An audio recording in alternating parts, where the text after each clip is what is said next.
Welcome to the Pro Aging Podcast. I'm Steve Gurney, founder of the Positive Aging community.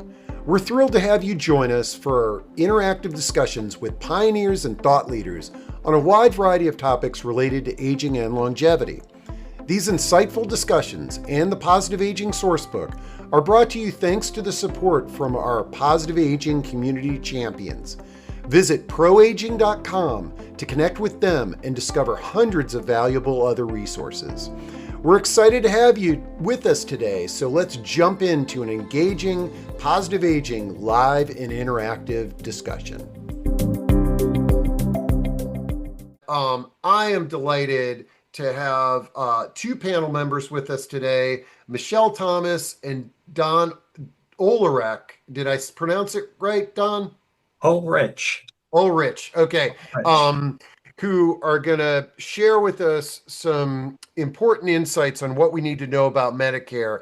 And so that we don't, so we can jump right into this, I am going to exit stage left and I'm going to turn over the platform to you. And we had a little huddle ahead of time where we're going to, folks, you can type in your questions at any point during this discussion, but we're going to kind of leave the open forum to the end because there's so much content that Don and Michelle have to share with us. So I'm going to exit stage left here. I'm going to turn it over to the two of you, but folks, use chat and Q&A, and I will see you at the conclusion here. Thank you so much, Steve. I appreciate it. And we always enjoy being with you another year on a different topic. But good morning, everyone. And thank you so much for joining us today on what retirees should know about Medicare. My name is Michelle Thomas, and I serve as the program lead for Arlington's VICAP program. So I, along with my colleague Don here, who is also a certified Medicare counselor, are going to provide key tips to help you make informed healthcare decisions. So while we work in Virginia, we represent one of 54 state health insurance and assistance programs across the country. All programs deliver services either by their state units on aging or through their local agency on aging.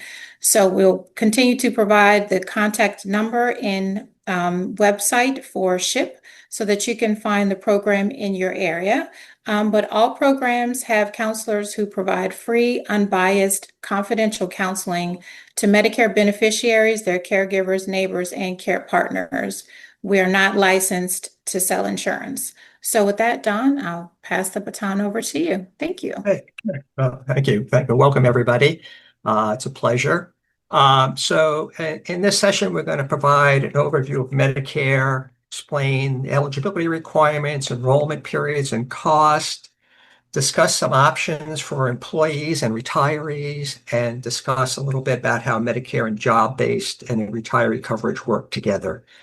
As Michelle mentioned, the state health insurance program is there for provide free, unbiased help. I encourage you to reach out to them in your local area. So what is Medicare? Medicare is health insurance for individuals 65 and over, certain individuals under 65 who have disabilities, and persons any age with end-stage renal disease. It's administered by the Centers for Medicare and Medicare Services at the federal level. Medicare is the largest health insurance program in the nation. It currently covers over 68 million lives and expends over $950 billion in payments every year. Okay. Medicare was designed for seniors and provides comprehensive medical coverage. But as we will discuss later, it does not cover everything, and it doesn't pay 100% of medical expenses. How do I get the slide to change? Sorry. Oh, okay, so Medicare has four parts. It has Part A, which is medical insurance, Part B, Part A, which is hospital insurance, Part B, which is medical insurance, Part D, which is the prescription drug plan, and Part C, which is Medicare Advantage plans, which are managed care plans, which include Part A, B, and usually D. Okay. When Medicare was developed back in the 1960s, the model for health insurance was hospital insurance and major medical, and then doctor insurance. And that's why we have this A and B thing left over from that period. So let's get into the basics here. The hospital insurance, what does it cover? Well, of course, it covers inpatient hospital insurance, hospital care, skilled nursing care, home health care, and hospice care. Part A is premium free for most people. That is, those who have paid payroll taxes for 40 quarters or 10 years will not have to pay a premium for hospital insurance. If you do not meet the 10-year work requirement or the 40 quarters of work, the premium can be quite steep, as much as $518 a month just for your Part A coverage. So it's something to be careful about when you're thinking about signing up for Medicare if you're covered by the 40 quarters of work, so you have free health insurance, or if you have less than that, what you might have to pay. So in addition to being premium free, there are co-payments and deductibles with hospital insurance. So if you're in the hospital, if you're admitted into the hospital, basically on day one, you pay a $1,676 deductible. Okay, so when you're admitted. If you're in long term, 61 days to 90 days, you pay out of pocket $419 a day. And if you're in for a very extended period of time, you pay $838 a day. And after 150 days in the hospital, you pay all costs. Okay. Now, I'm going to go back to this for a minute. This says for each benefit period, and I think this is important when you're thinking about this deductible. If you go into the hospital and you're admitted for a knee replacement, and you're in the hospital for 3 or 4 days, you pay $1,676. If in the same year you would have some kind of a catastrophic event, let's say you have a heart attack, and you're admitted to the hospital again, you have to pay that deductible again, okay? Because it's a different benefit period. It's a different thing that you're going into the hospital for. So it's really important to realize that this deductible can add up over time within a year. Part A covers skilled nursing care. We'll refer to as SNF care. And with SNF care, you get a semi-private room, you get your meals, you get skilled nursing and rehab services. In order to be covered under Part A SNF care, you must meet certain conditions. You must be in the hospital as an inpatient for 3 consecutive days or longer. And the SNF care must be for the hospital-treated condition. And your provider of the SNF care must be participating in Medicare. And you're going to hear that a lot about Medicare services, that Medicare only covers services for Medicare participating providers, whether it's a doctor, a hospital, a SNF center, a place that provides wheelchairs. It's very important that you have a provider that's Medicare participating. Okay. What do you pay if you wind up going into skilled nursing care? If days 1 to 20, you pay nothing. Okay. It's free. Medicare covers 100% of the cost. If you're there longer, 21 to 100 days, you have to pay out of pocket $209.50 a day. After 100 days, you pay all the costs. Okay. SNF care is generally not meant to be long-term, so it's unlikely that anybody would be in for 100 days or more. But the average stay for a knee replacement for Medicare patients is about 24 days, although it varies. But 24 days means that you're paying $209.50 a day for 4 days of care. Okay. Home health care covers medically necessary part-time and intermittent skilled nursing care. It covers physical therapy, speech therapy, pathology services, and occupational therapy. Okay. In order to be eligible for home care, you must be homebound, which means that you're normally unable to leave the home, or leaving the home is a major effort. If you can go to the grocery store by yourself, you're not considered homebound and you won't be eligible for home health care. Okay? You must need skilled care on a temporary basis. And again, the home health agency providing care must be Medicare approved. I've had people that I've counseled in the past who have used a home health agency that wasn't Medicare approved, and they had to pay the whole bill themselves, which equaled thousands of dollars in the end. Okay.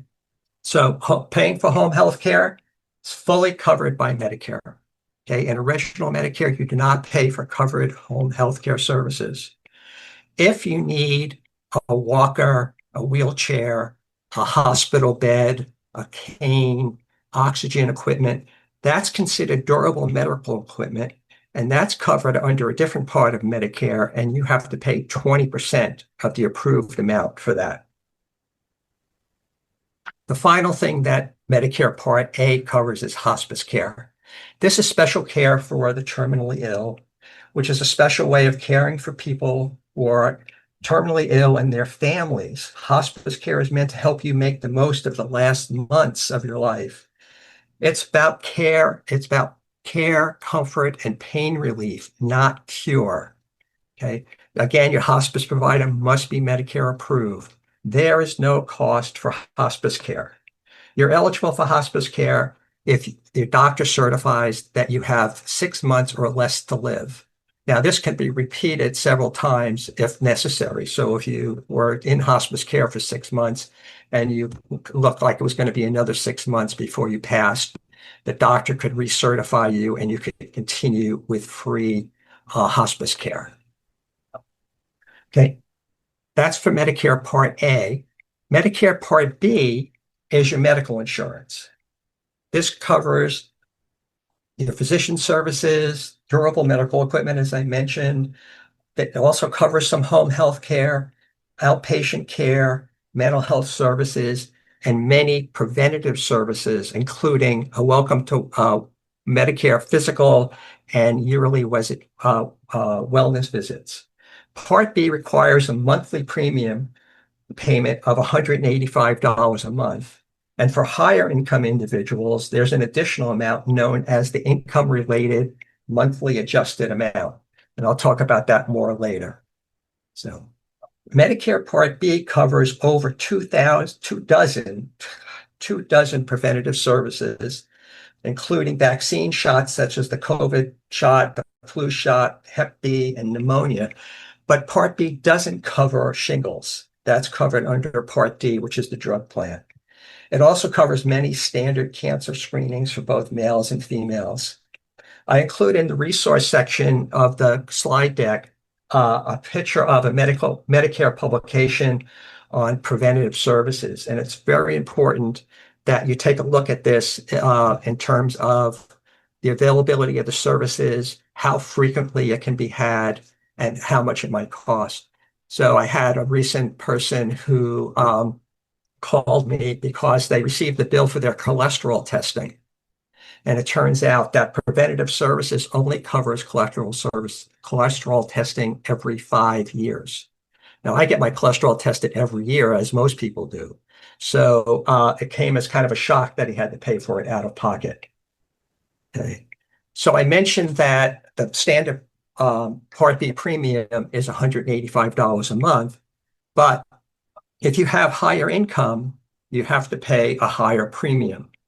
So if you're married and filed a joint return and you had more than $212,000 in income reported on your tax return from 2 years prior, you'd have to pay an additional $74 a month. And that would make your total premium $259. Now, Social Security actually sets your Part B premium, and they use your tax returns from 2 years prior because that's the most recent version that they have available to them. So if you receive a notice from the Social Security Administration that you're subject to this income-related premium, you can appeal it for certain reasons. So remember, it's based on the tax return from 2 years ago, which is actually your income from 3 years ago. Okay, so if you were working and you retired, you might have a significant drop in your income. So you can request an appeal to redetermine your income-related premium. And the reasons include the following 8. And 2 of them are the work stoppage and work reduction. Now, if you retire and you withdraw $100,000 from your retirement account to pay for that camper, you're likely to be faced with an income-related premium 2 years later, okay? And buying that camper is not on the list. So you need to be very careful about your withdrawals, okay? So when can you enroll in Medicare, original Medicare, Parts A and B? Okay. If you're receiving Social Security or Railroad Retirement benefits when you turn 65, you'll be automatically enrolled. Okay. If you're not receiving benefits at age 65, you have what's called an initial enrollment period. This period lasts from 3 months before your 65th birth month, the 65th birth month, and 3 months after your 65th birth month. Okay, so you have a 7-month initial enrollment period. Okay, if you're continuing to work past 65 and you have health insurance from your current employer or your spouse's current employer, you can delay enrollment and you'll have what's called a special enrollment period. Okay, and I'll talk about that a little bit more. If you miss your initial enrollment period and you don't take advantage of your special enrollment period, you have to wait for the general enrollment period, which occurs every year between January 1 and March 31st each year. Okay. So automatic enrollment. People who are receiving Social Security benefits or Railroad Retirement benefits are auto-enrolled. They'll receive an initial enrollment package 3 months before the month that they turn 65. If they happen to be disabled, they're eligible for Medicare in their 25th month of their disability benefits, and they will receive the red, white, and blue Medicare card, a welcome to Medicare package, okay? If you receive your initial enrollment package because you're on Social Security and you don't want to enroll in Part B because you have medical insurance through your spouse's employment or some other source, you can follow the directions on the back of the card and return the card and not enroll in Medicare B at the current time. And you can wait until later if you have the right kind of coverage, okay? If you're not automatically enrolled, again, you have this initial enrollment period, okay? As I mentioned, at 7 months, it begins 3 months before you turn 65, the month you turn 65, and 3 months after. You can sign up for Part A and Part B, or you can just sign up for Part A or just Part B. Some people who face that Part A premium of $585 a month won't sign up for Part A. They won't sign up for hospital insurance. So they might just sign up for Part B. Okay. You sign up for Medicare at the Social Security website, not at the Medicare website. You go to ssa.gov, and in the middle of the screen, you'll see apply for benefits. And then you click on sign up for Medicare. And that will take you to the page where you can fill out the application for Medicare. That application will ask you specifically, do you want to sign up for B now? And you can say yes or no. Okay. So it's a very straightforward application, pretty easy to fill out, can be done electronically, and you'll be done. Okay. If you miss this this initial enrollment period or you missed your special enrollment period, you can only enroll in Part B during the general enrollment period. Now, I said that's enroll in Part B because you can enroll in Part A anytime after you turn 65.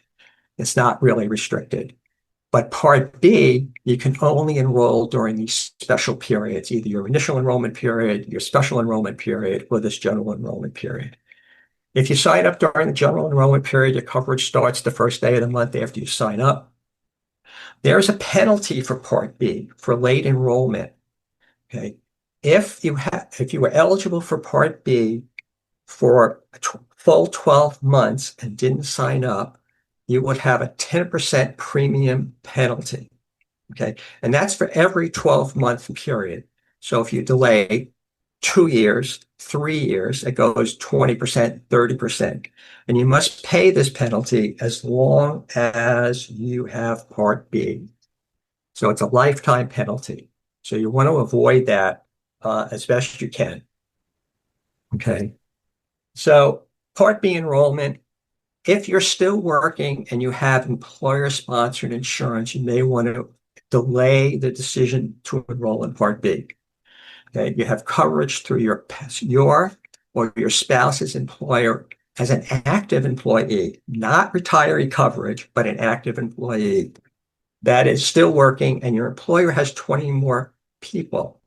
Now, why would you want to not do this? If you have group medical insurance and you're employed or you're being covered by an active employee, the Medicare insurance is secondary. So it pays second. So it only pays the deductibles, co-pays, and co-insurance that your main insurance doesn't pay, right? It may not be worth $185 a month to enroll in Part B at this time. So you can delay until after you leave work or your spouse leaves work. Okay. If your employer has fewer than 20 employees, you need to sign up for Part A and B when you're first eligible. Okay. That's because if a firm has fewer than 20 employees, Medicare is the primary insurance, even if you have group health insurance through your employer. All right. So if you do not sign up for Medicare A and B and you had to go to the doctors or something, your group insurance may not cover anything. And if it covers anything at all, it will only pay as if Medicaid paid first, Medicare paid first. So it's really important. So if you have in a small firm to sign up on time when first eligible. Also, if you're in military or retired military with TRICARE for life, you must sign up for Medicare A and B when you're first eligible. Okay, so now you're enrolled in Medicare. Congratulations. So, but there are things that are not covered by original Medicare. Prescription drugs is a big one. Long-term care is even bigger for some people. Routine dental care and dentures, vision care, cosmetic surgery, hearing aids. Right? These are things that generally you will have to pay for out of pocket unless you have some other insurance. Right? Well, here comes Medicare Part D to help cover your prescription drug coverage. Okay, it's offered by private companies. They contract with the Centers of Medicare and Medicaid. The coverage varies, including the drugs covered, co-payment amounts, and deductibles. And you're encouraged to compare plans prior to enrolling. And I'm going to talk about how we do that a little bit later.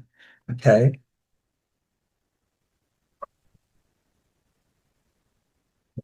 As new benefits for Part D, this is just recently, okay. In Part D plans, there's a $2,000 cap on your out-of-pocket costs for medications that are covered by the plan. Okay, they have to be part of the plan's what's called the formulary. It's the list of drugs that they cover. Okay, there's a $2,000 cap. So if you have some really expensive drug, let's say that's $2,000 a month, you only have to pay $2,000 for the year for that particular drug. Okay. The new benefits, they eliminated the donut hole. People always asked about the donut hole and how they fell in it, how they came out of it, and they don't have to worry about that anymore. It's gone. Okay. There's also a new prescription payment plan.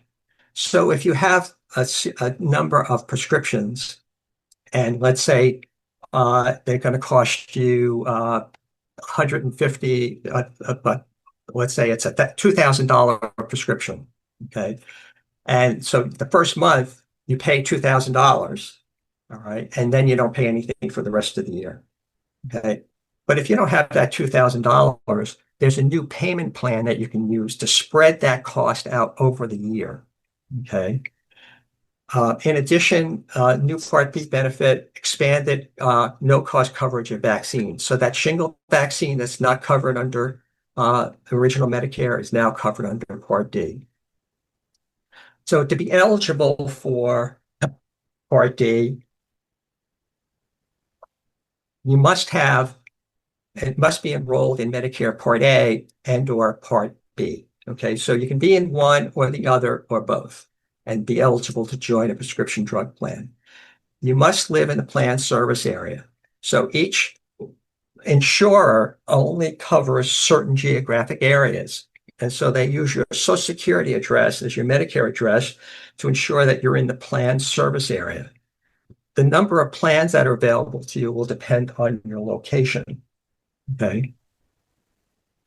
You can enroll in Medicare Part D once you enroll in Medicare A or B. Okay, so if you're in your initial enrollment period around your 65th birthday, you sign up for A and B. After you sign up for A and B, you get your Medicare card, you sign up for Part D. Okay, you sign up for Part D directly with the insurance companies. Okay, if you have coverage from your employer or someone else's employer that's credible, that means that the insurance is as good as or better than the Medicare Part D plans, you lose that coverage, you have 2 months after the month you lose coverage, or 2 months after you're notified that your current coverage is no longer credible, to sign up for Part D. Okay, so you only get 2 months after you lose this coverage. The special enrollment period for Part B is 8 months. So there's a little bit of confusion about this, and some people get caught not enrolling in Part D in time and facing a penalty. Okay. The other important thing to remember is that you can make changes to your Part D prescription drug plan every year. Okay, there's a Medicare open enrollment period, which runs from October 15th to December 7th each year. During this Medicare open enrollment period, you can add, switch, or drop your Part D coverage. Any changes you make will be effective January 1. So if you initially enrolled, you weren't taking any prescription drugs, and you initially enrolled in a very cheap plan that had, like a $0 or $5 premium, and then during the year you developed some chronic illness and you needed additional drugs that weren't covered under that plan, you have the opportunity to change each year between October 15th and December 7th. If you delay enrollment, as I mentioned, there is a premium penalty similar to the Part B penalty, but it's calculated very differently. This is calculated on a monthly basis. So for every month that you don't have, you haven't enrolled in Part D when you were eligible, there's a premium penalty of 1% of the base premium. So it's actually only like 37 cents a month that you delay, or $4.40 if you delay for 12 months. But it's forever. Okay, it's forever and ever. So, but if you had credible coverage, you don't have to face this late enrollment penalty. And I just want to mention that credible coverage includes those veterans that get their drugs through the Veterans Administration. So if you get your medication through Veterans Administration, you have what's considered credible coverage. And if you decide later on to enroll in Part D, you will not face a late enrollment penalty. Okay. So what do these drug plans cost? So nationally, premiums range from $0 to $125. So why so different? Well, part of it is geography. I had a person who was interested in a plan here in Virginia. It was zero and no premium at all. I also had a relative that I was helping up in New York, and I told them about the same plan, and it was $35 a month. It's the exact same benefit plan, the exact same formula. So it varies by geography. It varies by the drugs that are covered. So some of the lower cost Part D plans are really good if you only take generic drugs, and they're not so good if you take brand name drugs. Okay. There is also a Part D income related premium. Okay. So if you have high income, you'll pay an additional income related premium for your Part D plan. Plans have a yearly deductible up to $590 a month. Some of them have no deductibles. Some of them have a $200 deductible. Some of them have a $590 deductible. Okay. You need to be very careful and look at these plans carefully. Okay. Co-payments and co-insurance can vary based on the tier and the coverage phase. So as I mentioned, there's that $2,000 cap on covered drugs. So during that period, you pay $2,000. But after that, you move into a coverage phase where you pay nothing. Okay. So the tier has to do with the formulary or the drug list. So generic drugs are generally tier 1, and then they have higher tiers, which cost you more out of pocket. Nationally, there are 7 insurance firms offering over 700 different plans. Thankfully, the number of plans available locally is much smaller and much more manageable. Okay.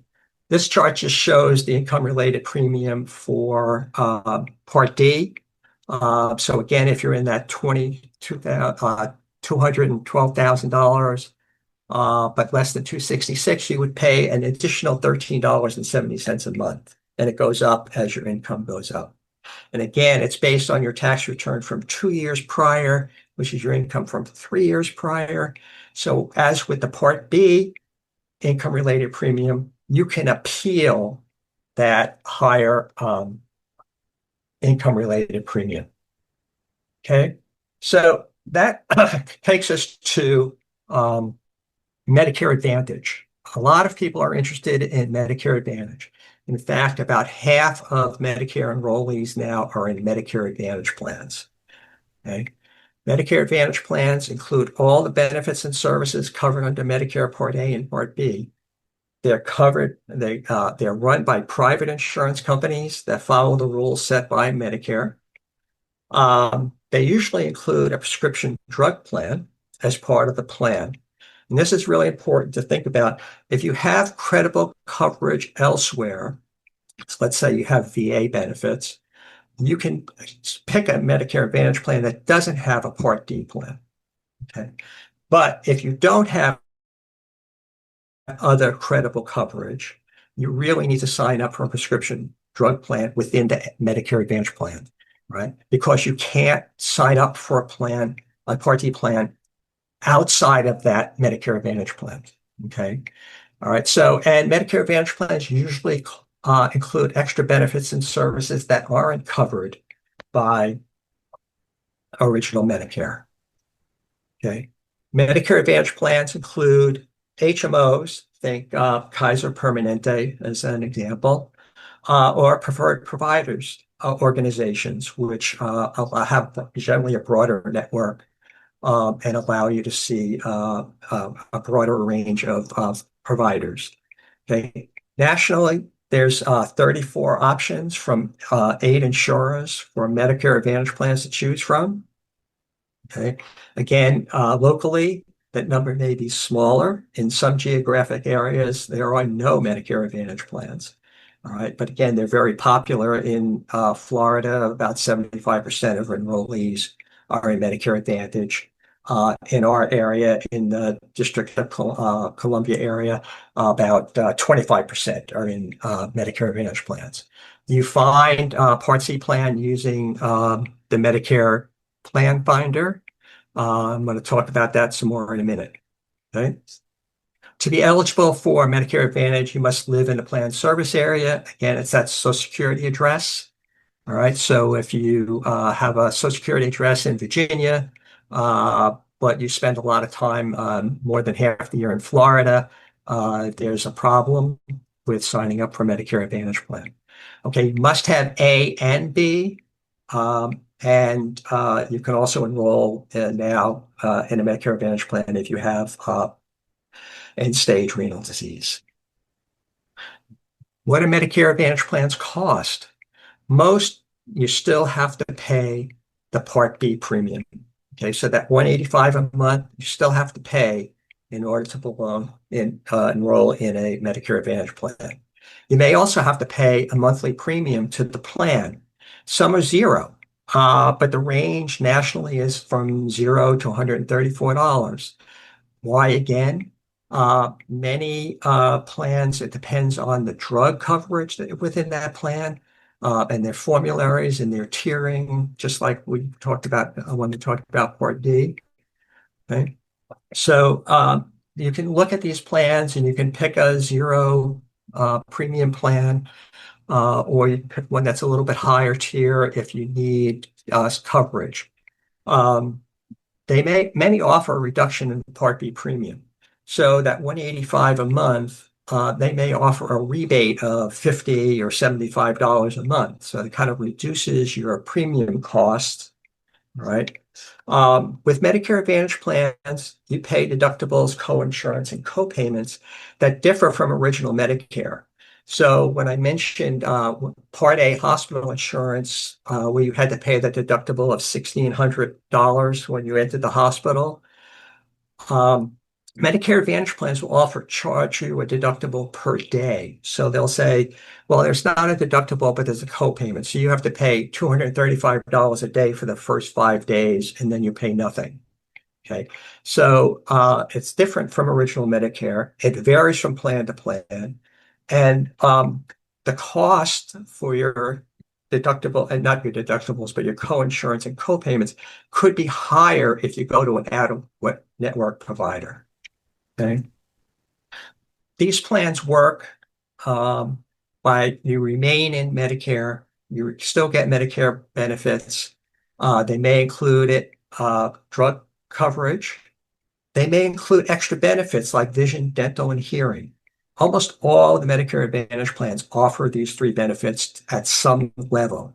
It's really important to carefully review the plan document to see how much dental coverage there really is, or how much hearing coverage there really is, and whether it's worth entering that plan because of that.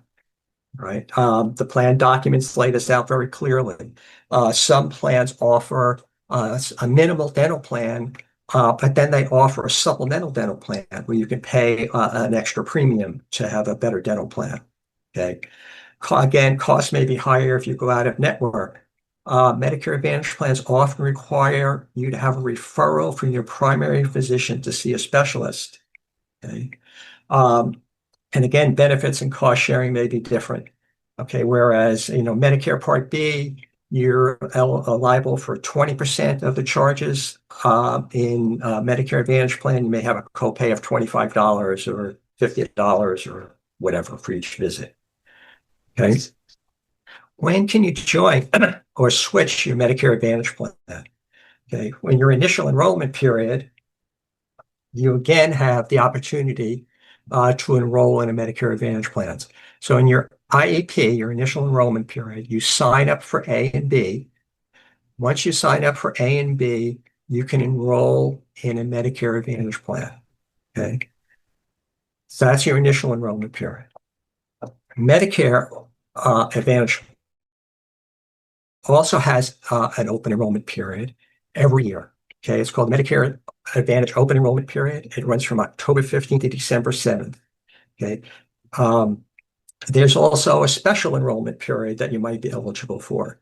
If you move out of the plan service area, so let's say you live in Arkansas and you move to Wisconsin, that Medicare Advantage plan you were in Arkansas is not going to cover you in Wisconsin. You need a new one, and you'll get a special enrollment period in order to do that. If you lose your employer coverage, you also get a special enrollment period, again, to sign up. There's also another enrollment period called the Medicare Advantage Open Enrollment Period. This runs every year from January 1 to March 31st. If you're currently enrolled in an MA plan, a Medicare Advantage plan, you can change plans during this period, or you can switch from a Medicare Advantage plan back to original Medicare. Okay. You can't go from original Medicare to a Medicare Advantage plan. You can only do that during Medicare's open enrollment period back in October. Okay. Now, I often tell people that switching plans is somewhat desirable if your providers, your physicians, are no longer participating in the particular plan that you're enrolled in. You have this opportunity to change. So it's very important to keep that in mind. All right. Important items to consider when choosing between original Medicare and Medicare Advantage. Okay. One is provider access. Medicare Advantage plans often require that you see in-network providers. And if your favorite doctors or providers are not in-network, it could be more costly for you. They require specialist referrals. Out-of-pocket costs differ, but coverage of services differ, coverage of foreign travel. Medicare Advantage plans are not Medigap. In fact, you cannot have a Medicare Advantage plan and a Medigap plan. These next two charts cover what I've just talked about very briefly in more detail, and I believe you'll get the slide deck and you'll be able to look at that. Okay, I just mentioned Medigap. Okay, remember that original Medicare doesn't pay all the costs. There are deductibles, there are copays, etc. So Medigap tries to fill that gap. It's called Medicare Supplement Insurance, not Medicare Advantage. Medicare Supplement Insurance. Okay, Medigap policies, again, are run by private health insurance companies for individuals. They supplement original Medicare coverage. They follow state and local laws. Okay, now they supplement original Medicare coverage in the sense that they pay the deductibles, the copays, and the coinsurance for Medicare-approved services. They don't cover things generally not covered by Medicare. The exception is foreign travel. Okay. Medicare Advantage, Medicare Gap plans, some of them will cover some foreign travel. Okay. You sign up for a Medigap plan. The best time is in your initial period, which is your guaranteed issue period. Okay. The guaranteed issue period starts when you're 65 and you sign up for parts A and B. Now, if you delay part B because you're employed, okay, and you don't sign up for part B until you're 70, your guaranteed issue period starts then, okay? It only lasts for 6 months. Once started, it can't be delayed or repeated, okay? This period is really important because basically what the guaranteed issue says is that the Medigap provider, the insurer, cannot deny you insurance if you have any medical conditions. So if you have chronic conditions, you take a boatload of prescriptions, during this period, they cannot deny you coverage and they can't make you pay a higher premium. If you miss your guaranteed issue period and you try to enroll a year, 2 years later, they can they subject you to medical underwriting and they get your medications and your medical history, and they can deny you coverage or they can charge you a much higher premium. Okay. So with Medigap, you pay a monthly premium directly to the insurer. The costs vary by plan, company, and location. Okay. Medigap insurance can only sell standardized Medigap policies. Medigap does not work with Medicare Advantage. It's really important to remember that. Okay, there are 10 standardized plans that have varied benefits. There's a publication that the Centers for Medicare and Medicaid send out to Medicare eligible people called Medicare and You. And there's a chart on page 76, which lays out the different standardized plans and what they cover or how much they cover. I also included the chart at the end of this presentation. All right, so I've talked a lot about Part D, Medicare Advantage, and Medigap plans, and how, and you should sign up for them and when. But how do you do it? All right, so anyway, well, the way you do this, the way you find plan options is to go to medicare.gov/plan-compare.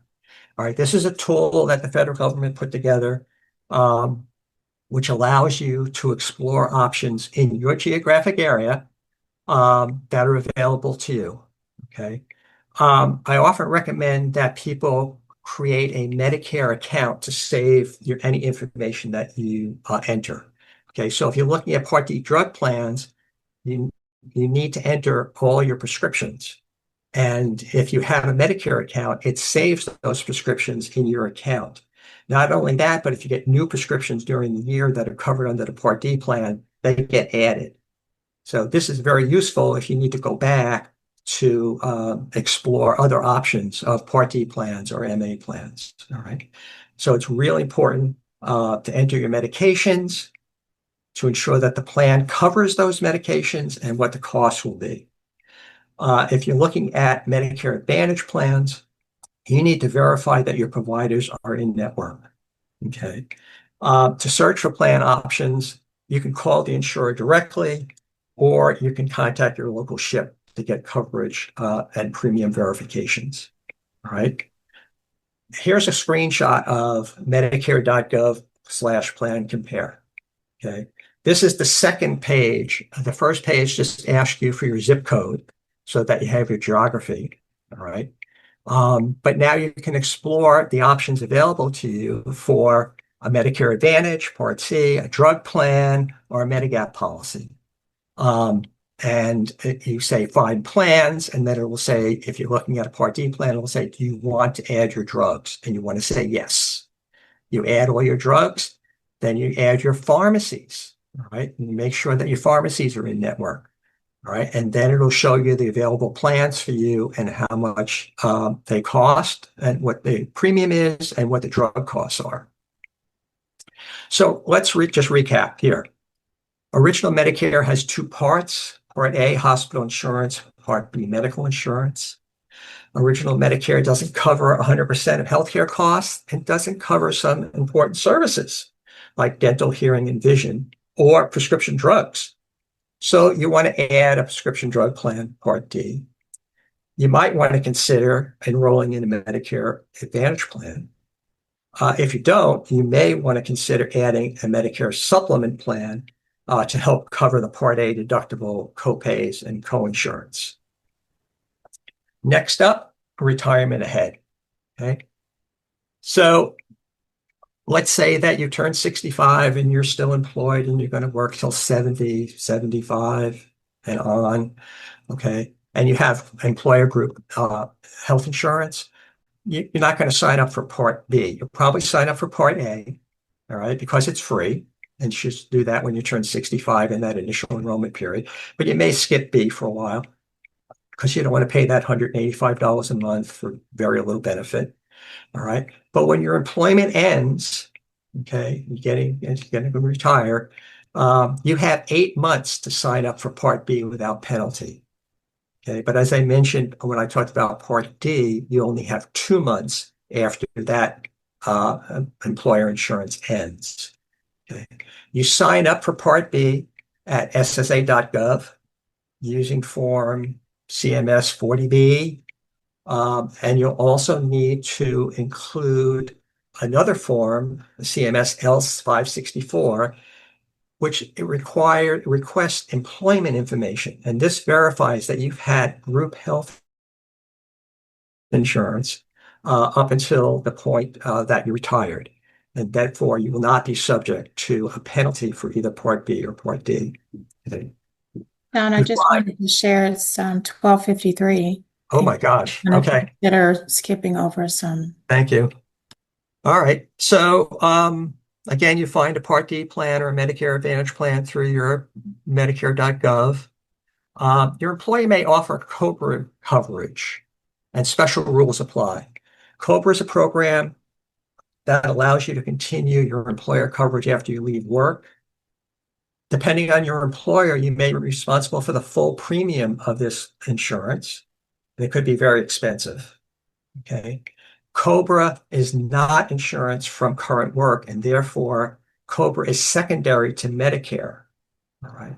So if you don't have your Medicare, you haven't signed up, and and COBRA is secondary, they may only pay a small part of the bill. Okay. COBRA doesn't qualify someone for a Part B special enrollment period.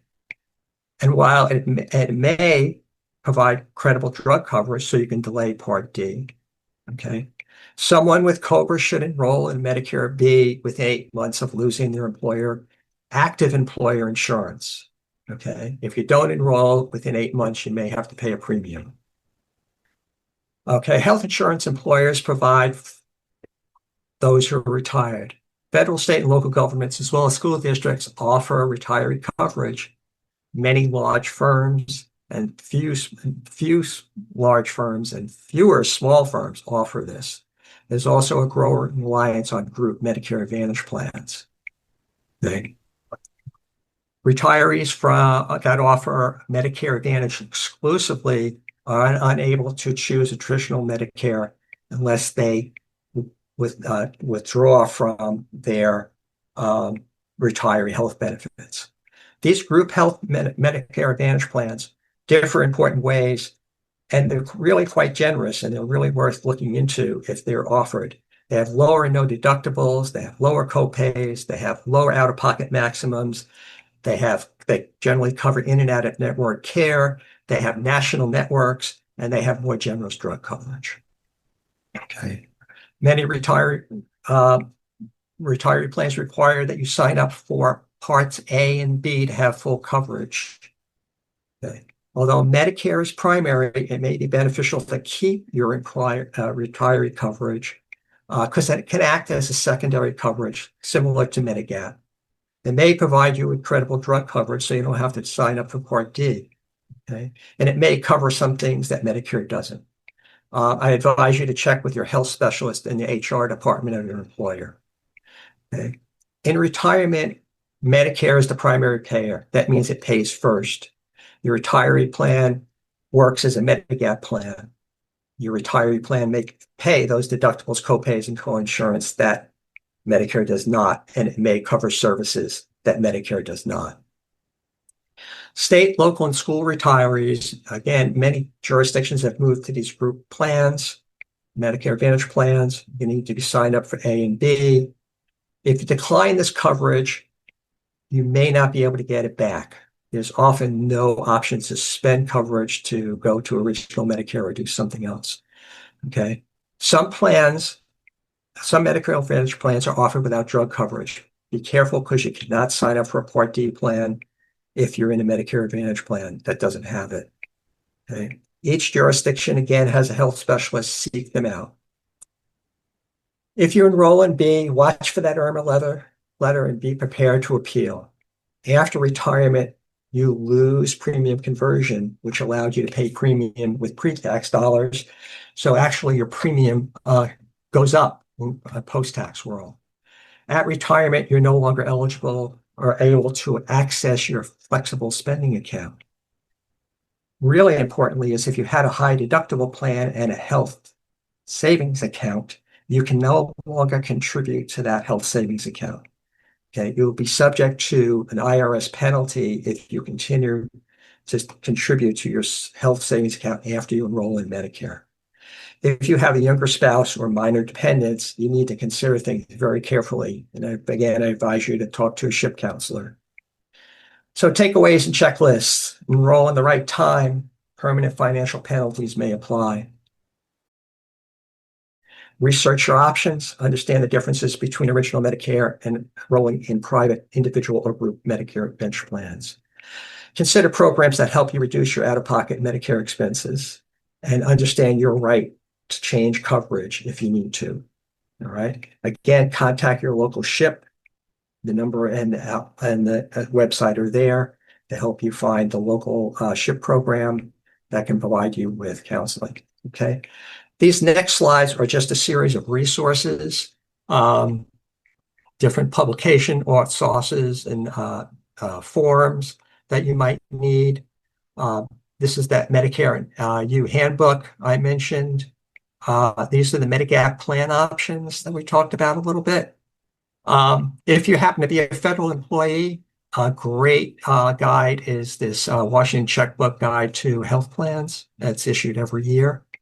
Preventative services, I mentioned this. This is an important document for you to look at. Okay. I want to thank you for joining us. I'm sorry if I went over. I tend to talk too much. Well, this is a very difficult topic to cover in an hour or a short period of time. But thank you, Don. And Michelle, I think you did a great job. And I wanted to just jump on to let folks know that Don and Michelle can hang on a little bit longer here, and maybe what we can do is go through some of the remaining questions. Michelle, you've been typing frantically there, responding to lots of questions in the Q&A, folks. You can see Michelle's answers, but I just want to remind everybody this is recorded. It'll be at proaging.com this afternoon. Michelle and Don, you'll send me the PowerPoint and I can put that up there on the recording link, along with all the chat, along with some other handy resources. But with that, let's Michelle, do you have any of the outstanding questions that you thought that we should address? Or I see that there's 3 or 4 that are in the queue that you haven't typed an answer. Yes. Yeah, there's so many questions. But there's some questions here. Let's go to the federal retiree questions and focus on those. So here's one. It says, I'm a federal worker retiring on July 31st, 2025, age 66. My husband and I have Part A with FEHB, Blue Cross Blue Shield. When should we sign up for Part B, as in boy? And this is a hot question. I think there's a couple questions in the same topic. So Don, do you want to address that? Sure. So as you're approaching retirement, you can sign up for Part B. I usually advise people who are signing up for Part B to fill out the application several months before they retire, so that their Part B insurance will be effective when they retire. Now, on the Part B application, there is no place to put a start date. Don't ask me why, but there's no place to put a start date. But there is a comment section or an instruction section, and in there you'd say, I'm applying now, but I want it to start July 1. All right. And they'll honor that. Okay. Now, as a federal retiree, you have the option of not enrolling in Part B, and that's a financial decision versus a health risk decision. And that's a lot more that I could go into right here. I spend a lot of time with people. I counsel a lot of federal retirees or people, federal retirees that are looking to retire, federal employees who are looking to retire. And it's one of the few groups that have this option of not taking B and keeping their FEHB health insurance, and having that be the primary for their providers. So Yeah. If you're going to sign up for B, I would advise you to submit your application several months before your retirement date and put on the application when you want it to start. Okay. Again, you go to ssa.gov, apply for Medicare, you scroll down, there'll be a place that says enroll in Medicare B only, and you can fill out the application.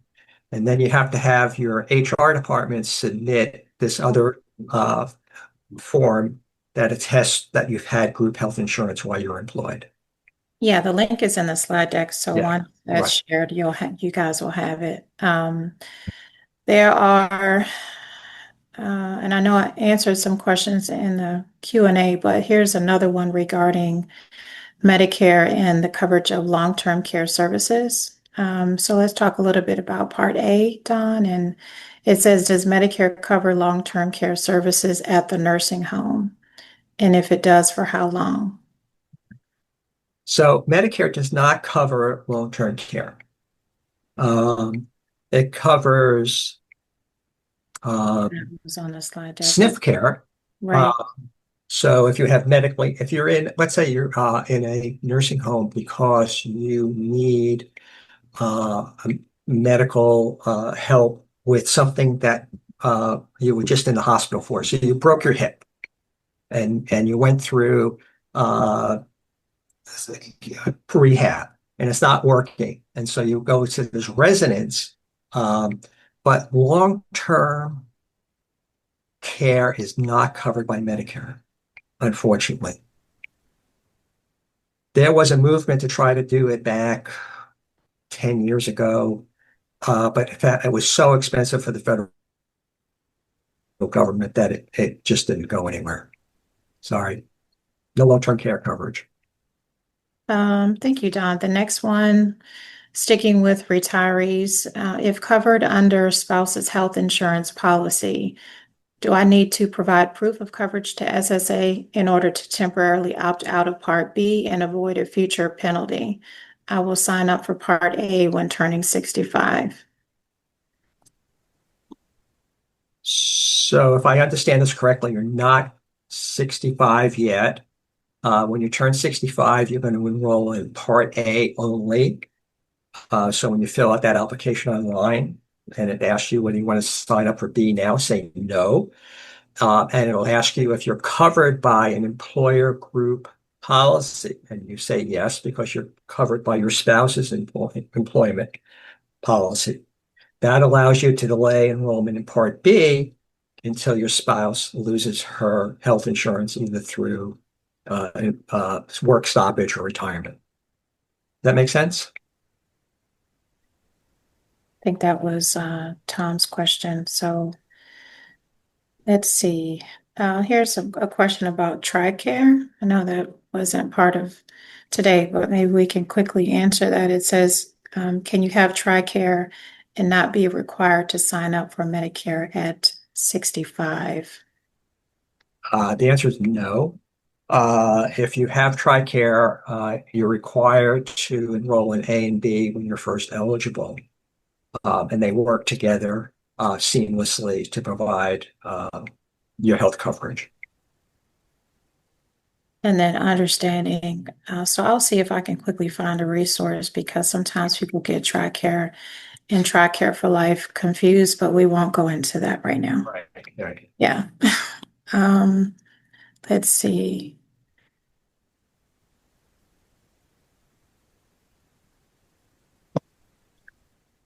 I'm looking specifically for Medicare and retirement since that's kind of the focus for today.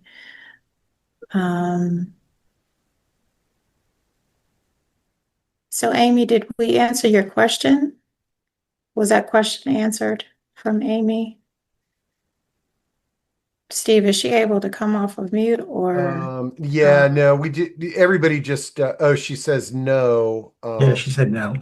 But Amy, what I'd maybe recommend, uh, is it okay if I share either your email or Don's email and maybe, okay, let me share Don's email. And Amy, I would recommend, reach out to Don and and hopefully we can get you to an answer that works. Okay. All right. Uh, let's see. We've got, I know, Michelle, you've got a hard stop at 1:15 Eastern time. Do you want to pick another question or two? And then folks, I'll make sure that we have all this info at proaging.com under the recording links. Yes, we'll do. And because there are a few questions in here about TRICARE, which we won't get into today, but I will find a resource that can be shared for Medicare and TRICARE, and then encourage people to contact your local SHIP office, and they can provide like detailed counseling about that. Okay, great. Part B, we're getting a thank you. Let's see if I can find one more.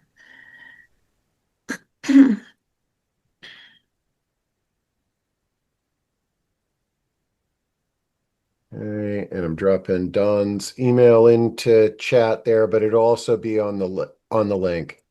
Okay. Denise, and this is Denise, going back to part A, does any part of Medicare cover in-home care services, non-medical, non-skilled?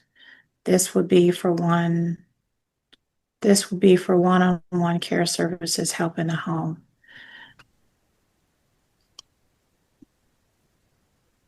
So we can talk about being medically necessary.